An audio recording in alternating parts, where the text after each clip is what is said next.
Bismillah ar-Rahman ar-Rahim. In the name of God the Merciful, the Compassionate, Her Excellency Annalena Baerbock, President of the General Assembly, His Excellency Antonio Guterres, Secretary General of the United Nations, Your Excellencies, Highnesses, and Heads of Delegations, may the mercy and blessings of God be upon you. I speak to you today after almost 2 years in which our Palestinian people in the Gaza Strip have been facing a war of genocide, destruction, starvation, and displacement waged by the Israeli occupation forces, in which they killed and injured more than 220,000 Palestinians, the majority of whom are unarmed children, women, and the elderly. A war in which they displaced hundreds of thousands and prevented the entry of food and medical supplies and caused the starvation of 2 million Palestinians. They imposed a stifling siege on an entire people and destroyed more than 80% of homes, schools, hospitals, churches, mosques, facilities, and infrastructure. What Israel is carrying out is not merely an aggression. It is a war crime and a crime against humanity that is both documented and monitored, and it will be recorded in history books and the pages of international conscience as one of the most horrific chapters of humanitarian tragedy in the 20th and 21st centuries. In the West Bank, including East Jerusalem, the capital of the State of Palestine, the extremist Israeli government continues to implement its settlement policies through illegal settlement expansion and developing projects for annexing settlements. The latest was the construction plan for E1, which would divide the West Bank into 2 parts and would isolate occupied Jerusalem from its surroundings and would undermine the option of the two-state solution in a blatant violation of international law and relevant Security Council resolutions, specifically Resolution 2334.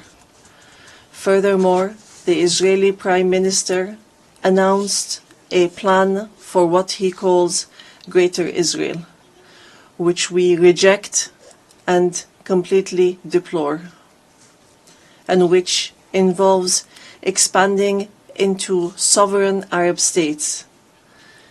In addition to the brutal attack against the sisterly state of Qatar, which we condemn and see as an escalation that is grave and a blatant violation of international law, which requires a decisive intervention and deterring procedures and measures for such expansionary plans. With official support and through increasing facilities, the terrorism of settlers increases. They burn homes and fields, they uproot trees and attack villages and attack unarmed Palestinian civilians. In fact, they kill them in broad daylight under the protection of the Israeli occupation army. Furthermore, the Islamic and Christian religious sites in Jerusalem, Hebron, and Gaza Strip have not been spared the attacks which have damaged the mosques, churches, and cemeteries in a blatant violation of the historic status quo and in a clear violation of the provisions of the international law. Despite all what our people have suffered, we reject what Hamas carried out on the 7th of October. These actions that targeted Israeli civilians and took them hostages, because these actions do not represent the Palestinian people, nor do they represent their just struggle for freedom and independence.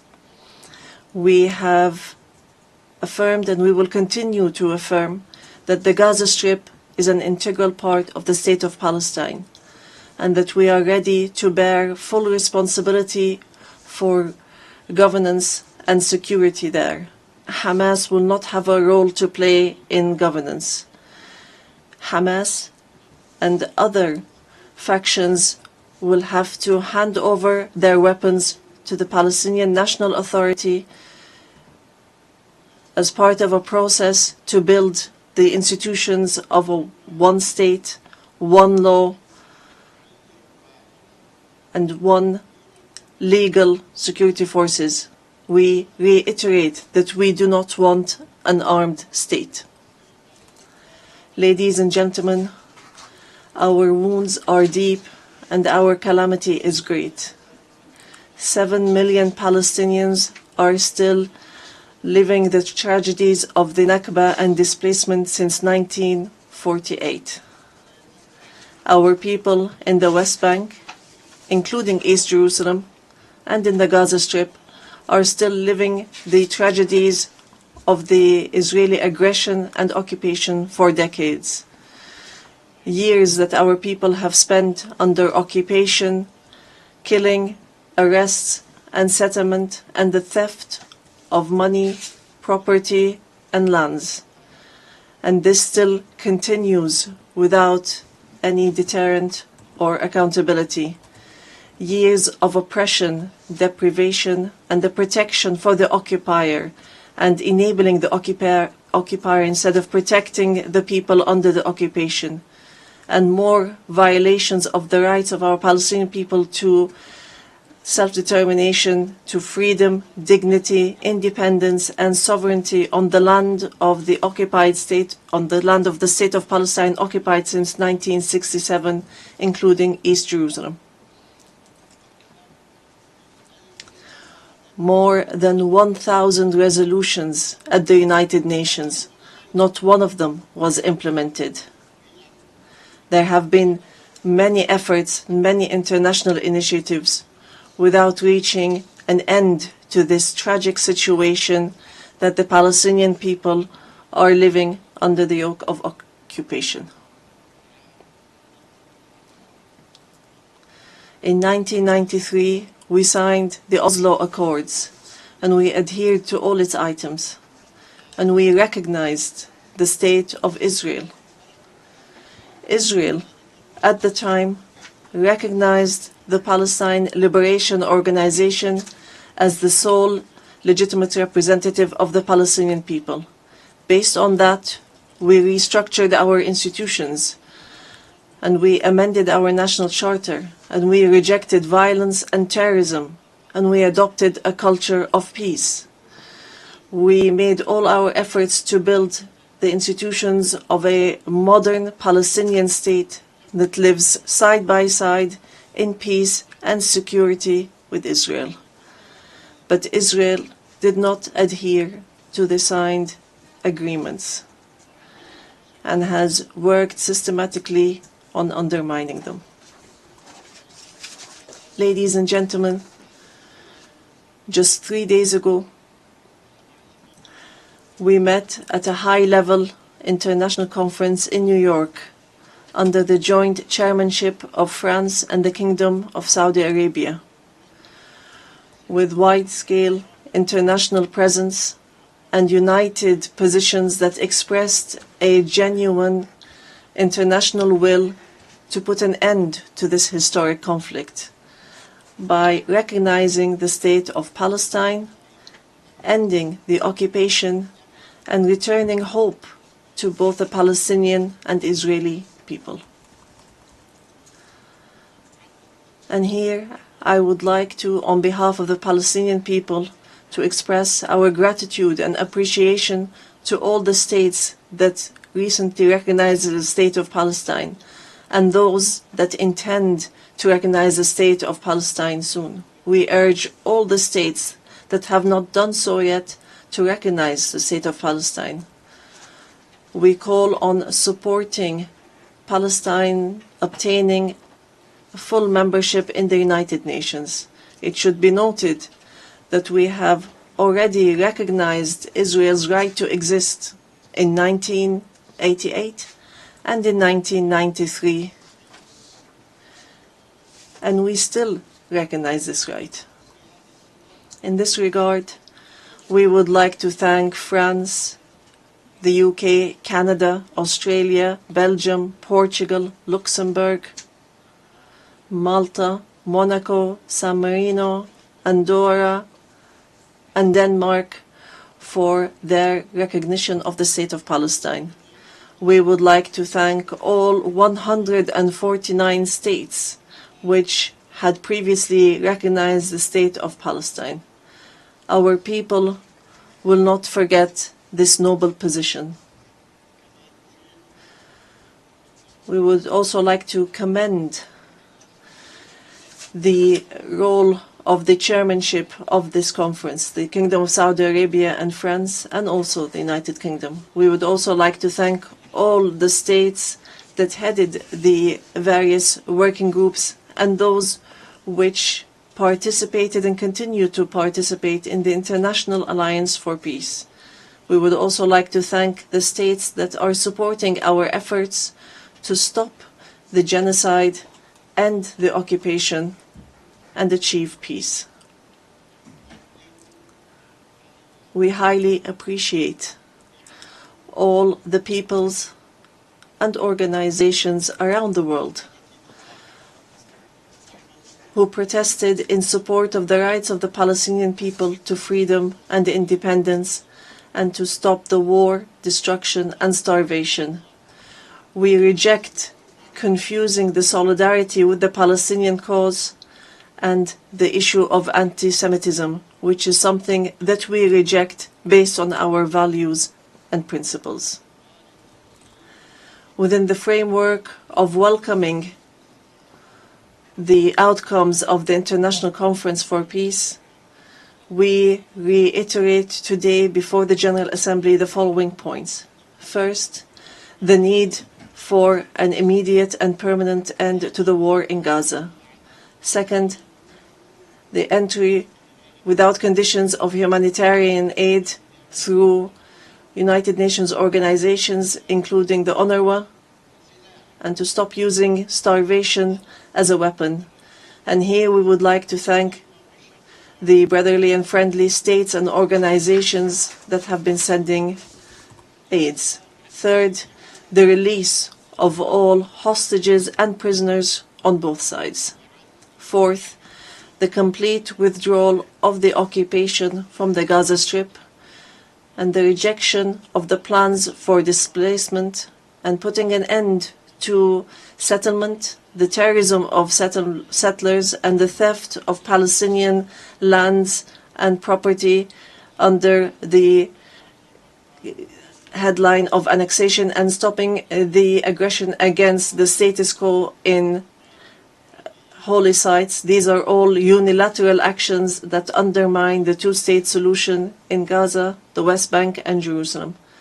Fifth, the state of Palestine should take their full responsibility, starting with the Administrative Committee for the Gaza Strip, which is chaired by a minister in the Palestinian government, to manage the affairs of the Gaza Strip for a temporary period, and then to connect that with the West Bank, all through Arab and international support, and with Arab and international presence to protect civilians in Gaza and support the Palestinian forces under the umbrella of the United Nations, rather than being a replacement. Sixth, to guarantee that the residents of the Gaza Strip remain on their lands without displacement, and to implement a recovery and reconstruction plan in both the Gaza Strip and the West Bank. Seventh, releasing the Palestinian tax money that is being held by the State of Israel unjustly, and lifting the economic siege and the barriers from the Palestinian cities, villages, and refugee camps. Eighth, supporting our national efforts towards reform, and conducting presidential and parliamentary elections within a year after the end of the war. The practical procedures has begun. A committee has been assigned to draft a temporary constitution, and it will end its work within 3 months, so that we move from authority to state. We want a modern and democratic state that abides by international law, the rule of law, and multilateralism, and the peaceful transition of power. And we are extremely keen to empower women and the youth. Ninth, we declare that we are ready to work with US President Donald Trump and with the Kingdom of Saudi Arabia and France, the United Nations and all partners to implement the peace plan that was approved in the conference that was held on the 22nd of September in a way that would lead towards a just peace and regional cooperation. Ladies and gentlemen, today we say clearly, peace cannot be achieved if justice is not achieved. And there can be no justice if Palestine is not freed.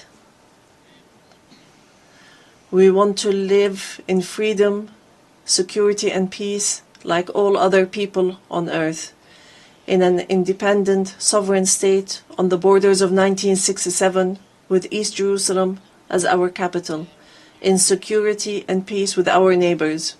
We want a modern civilian state that is free of violence, weapons and extremism, one that respects law, human rights, and invests in people, development, technology and education, not in wars and conflict.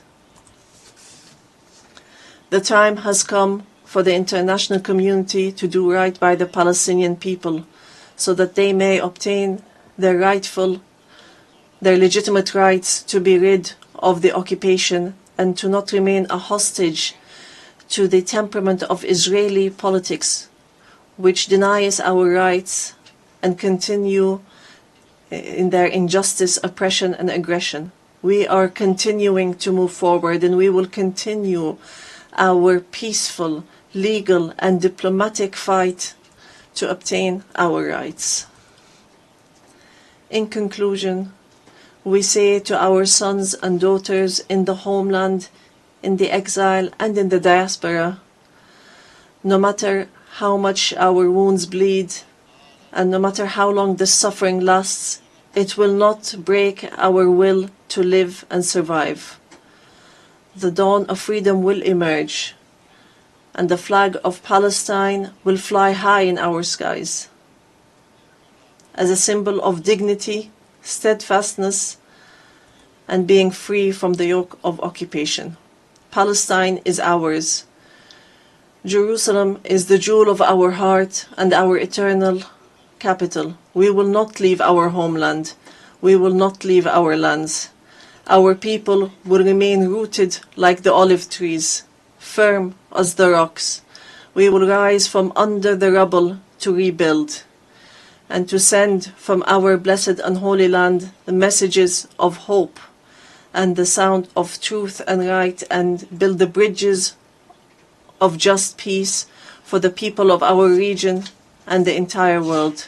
May the peace and mercy and blessings of God be upon you.